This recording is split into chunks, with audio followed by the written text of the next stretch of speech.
មិនក៏មិនឲ្យដីគេវិញទៅដើម្បីឆាប់រួចពីកម្មពៀរដែលយាយបានសាងនោះចូលយាយទៅពន្យល់សពដល់កូនយាយឲ្យយកដីទៅសងគេវិញទៅនឹងអាលរួចកម្មពៀរណាយាយធ្ងន់ណាស់ខ្ញុំប្រាប់ដែរតែគេអត់ព្រមពន្យល់សតិគេប៉ុណ្ណាប្រមាណដងហើយគេក៏មិនព្រមយកទៅសងម្ចាស់ដីគេវិញតើឲ្យខ្ញុំធ្វើមិនទៅលោកម្ចាស់អូយធ្ងន់ណាស់ក្តៅណាស់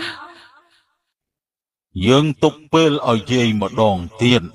យាយទៅពន្យល់សពកូនយាយឲ្យយកដីទៅសងគេវិញទៅបើមិនដូច្នេះទេកម្មពៀរនេះនឹងតដល់កូនចៅយាយទៀតណាចាលោកម្ចាស់ខ្ញុំនឹងទៅពន្យល់សពកូនខ្ញុំម្ដងទៀតឲ្យគេនឹងយកដីទៅឲ្យម្ចាស់គេវិញអញ្ចឹងខ្ញុំលាសិនហើយលោកម្ចាស់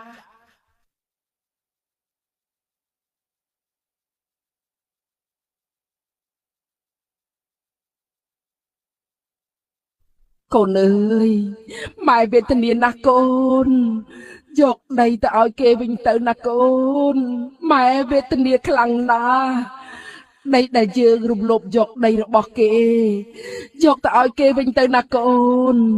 កុំឲ្យមានកម្មមានពៀដល់កូនដល់ចៅទៀតណាកូនណា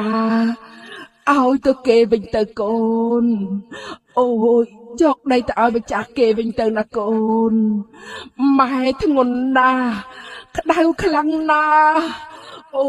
យកុំភ្លេចយកដីទៅឲ្យម្ចាស់គេវិញទៅណាកូនអើយអូយអាយអូយម៉ែធ្ងន់ណាស់ក្តៅណាស់កូ